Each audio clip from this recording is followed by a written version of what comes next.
Alô você, estamos de volta no nosso curso de crimes hediondos, ou melhor, as alterações que a lei anticrime proporcionou nos crimes hediondos. E na aula passada, nós havíamos falado que nós íamos falar da súmula 697, que diz o seguinte: a proibição de liberdade provisória nos processos por crimes hediondos não veda o relaxamento da prisão processual por excesso de prazo. Para eu falar um pouco do excesso de prazo da prisão processual, eu tenho que lembrar alguns detalhes sobre a liberdade provisória, sobre a questão do decreto da prisão preventiva. Primeiro, a prisão preventiva não é uma pena aplicada antes do trânsito em julgado. Portanto, a sua decretação não viola a presunção de inocência. O que você, meu amigo, minha amiga, tem que ficar atento é que são crimes que admitem a prisão preventiva: os crimes dolosos punidos com pena privativa de liberdade máxima superior a 4 anos. Portanto, quase todos os crimes hediondos, com raríssimas exceções, serão punidos com pena máxima superior a 4 anos. Se tiver sido condenado por outro crime, o acusado dessa prática de crime hediondo já tiver sido condenado por outro crime doloso, em sentença transitada em julgado, ou se não houver reincidência, aí é caso, se ele não for reincidente, será caso de concessão da liberdade provisória. Se o crime envolver violência doméstica, também eu posso ter a decretação da prisão preventiva. Ou crime praticado contra criança, adolescente, idoso, enfermo ou pessoa com deficiência, para garantir a medida protetiva. O juiz da violência doméstica pode decretar a prisão preventiva para garantir o cumprimento da medida protetiva, mas tem que ter muito cuidado, porque o descumprimento de medida protetiva é um crime que com baixa punibilidade, portanto, tem que ser muito sopesado essa questão da proporcionalidade na decretação da prisão preventiva por conta do descumprimento de medida. E, lógico, o perigo gerado pelo estado de liberdade do imputado. Também, evidentemente, que se o imputado tiver em legítima defesa, eu não posso decretar prisão preventiva, certo? E a prisão preventiva, ela tem que ser estabelecida se houver indício da autoria, prova da materialidade, garantia da ordem pública, conveniência da instrução criminal e para assegurar a aplicação da pena. Portanto, a prisão preventiva, ela tem que ter requisitos para se delinear o tempo de custódia. O que seria o excesso de prazo? Como a gente vê a questão dos requisitos para delimitar o tempo da prisão preventiva? Primeiro é a complexidade da causa. Os crimes hediondos, organizações criminosas, são crimes cuja causa tem uma grande complexidade. Um crime de homicídio qualificado é um crime de grande complexidade. Eu preciso analisar a conduta das partes no processo. Se as partes estão ocultando provas, intimidando testemunhas e se existe uma gravidade do delito. Então, essa questão do tempo para delimitar, eu poderia dizer, como antigamente a jurisprudência dizia, que eram 81 dias. Mas eu prefiro dizer que você deve analisar a questão da complexidade da causa, da conduta das partes no processo e também da questão da gravidade do delito. Portanto, esses são basicamente os requisitos da súmula 697. Aí eu venho aqui para o direito de apelar em liberdade. Nós estamos falando de crimes hediondos. A pergunta é, professor Franklin, eu posso ter um crime hediondo e desse crime hediondo eu posso apelar em liberdade? Bom, a denegação do direito de apelar em liberdade, mesmo nas hipóteses de crime equiparado ou hediondo, exige uma fundamentação. E essa fundamentação, ela está de acordo com o que nós acabamos de explicar. O juiz pode conceder o direito do acusado apelar em liberdade? Pode. É possível? Sim. Mas ele tem que fundamentar que não está havendo. Embora tenha sido provada a autoria e materialidade pela condenação. Ele não coloca em risco a garantia da ordem pública, a conveniência da instituição criminal e nem para assegurar a aplicação da pena. Portanto, essa fundamentação ela deve estar na decisão sob pena de configurar-se constrangimento ilegal sanável via do habeas corpus, porque ele prejudica o direito de liberdade, especialmente quando reconhecida a primariedade do réu, né, ele não tem nenhuma condenação, que ele permaneceu solto durante toda a instrução processual e não intimidou testemunhas e não ocultou provas, e a ausência de fatos novos que justifiquem a custódia. A ausência de fatos novos são, evidentemente, fatos que possam vir a ser praticados pelo acusado durante logo após a condenação. O tempo da prisão. Prisão temporária, né? Vamos falar um pouquinho da prisão temporária nos crimes hediondos.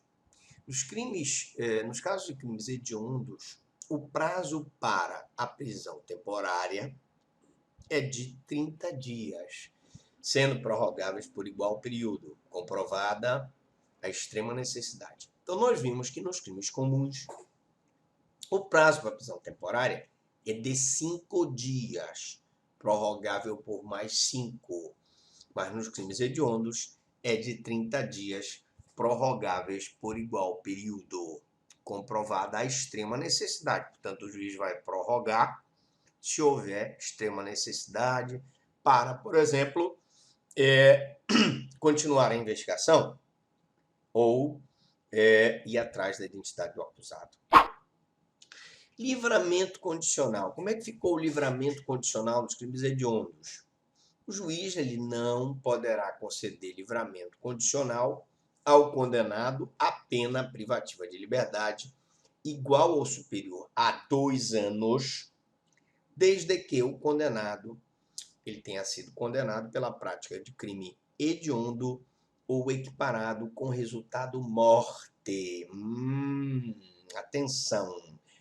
O juiz não poderá conceder livramento condicional ao condenado a pena privativa de liberdade igual ou superior a 2 anos, desde que condenado pela prática de crime hediondo ou equiparado com resultado morte, mesmo que seja primário. Atenção! Se ele for condenado pela prática de crime hediondo ou equiparado com tortura, tráfico, né, terrorismo, com resultado morte, qualquer prática de crime hediondo com resultado morte, mesmo que ele seja primário, mesmo que ele tenha bons antecedentes, se o resultado foi morte, o juiz não poderá conceder o livramento condicional se foi uma alteração da lei anticrime. Outra questão nós já fizemos aqui uma aula de RDD específica para mostrar como mudou o cumprimento do RDD através da lei anticrime. E como fica, então, professor Franklin, o RDD quando se trata de crime hediondo? O regime integralmente fechado, ele prevê um rigor maior no cumprimento da pena no crime hediondo. Então, diz o seguinte, a jurisprudência que a gente colocou aqui para você. Pena, regime de cumprimento, progressão, razão de ser.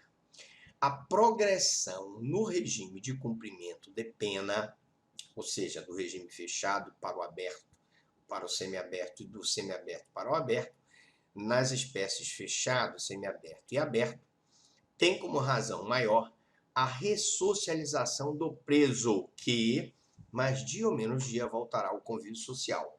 Mesmo nos crimes hediondos, esse princípio de que o preso nós devemos visar a ressocialização, ele é válido, porque mais dia menos dia ele voltará ao convívio social.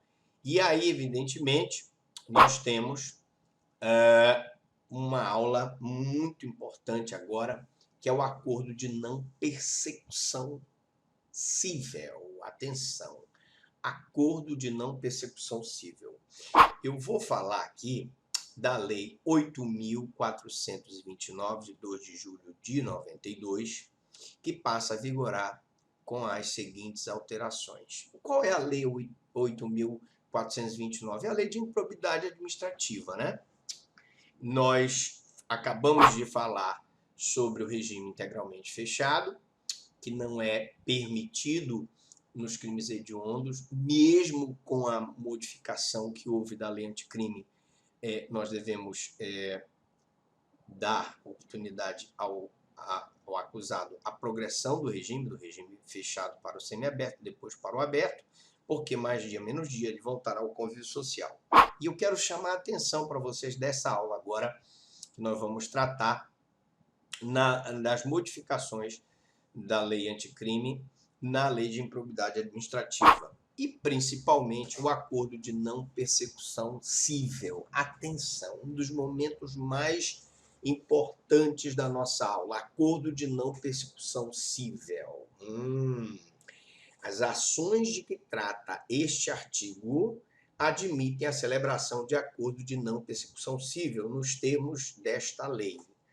Então, o que é o acordo de não persecução cível? Em tese, o cidadão praticou um ato de improbidade administrativa, quer seja porque ele enriqueceu ilicitamente, desviou recursos do patrimônio público ou violou os princípios da administração pública.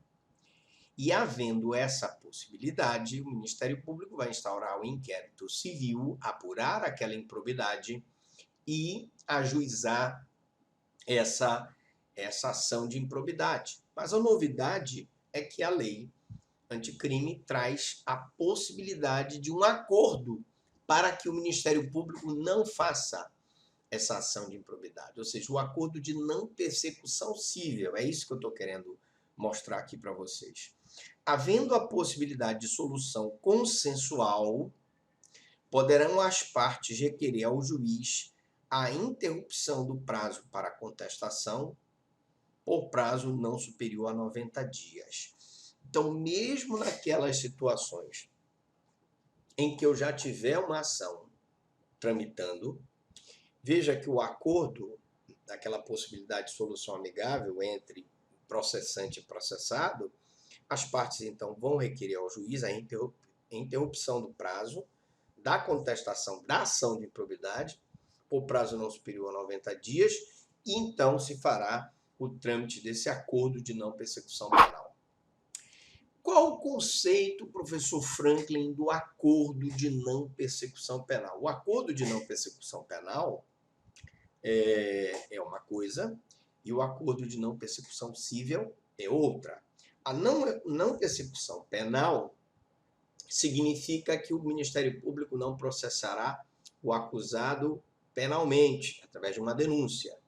E o acordo de não persecução cível, que é o que nós estamos vendo, significa que o Ministério Público não processará o acusado de improbidade na esfera cível. Ora, mas para ele não processar, esse acusado tem que cumprir determinadas condições. É um acordo. Então, diz o conceito. A expressão acordo de não persecução cível designa a ideia de autocomposição na esfera de improbidade administrativa que torna desnecessária a propositura ou a continuidade da ação eventualmente proposta com o objetivo principal de impor sanções ao agente ímprobo. Ok? Vamos repetir. O acordo de não persecução cível designa a ideia de autocomposição na esfera de improbidade administrativa. Então, esse acordo ele é proposto na esfera de improbidade administrativa, que torna desnecessária a propositura de uma ação de improbidade, né? Ou eu evito a propositura da ação de improbidade, ou eu evito a continuidade da ação eventualmente proposta, o objetivo principal de impor sanções ao agente ímprobo. Ok? E, evidentemente, que, por outras palavras, estabeleceu-se no plano normativo da legalidade o Instituto de Consensualidade e Cooperação que permite a conciliação antes ou depois da propositura da ação de improbidade administrativa. Atenção, eu tenho um instituto que permite o acordo e, evidentemente, esse acordo vai necessitar uma cooperação, né? uma conciliação entre o Ministério Público e o acusado, antes ou depois da propositura da ação de improbidade administrativa. Na próxima aula, nós vamos continuar falando sobre o acordo de não persecução civil e a sua natureza jurídica. Mas na próxima aula eu pergunto, até aqui alguma dúvida, alguma pergunta?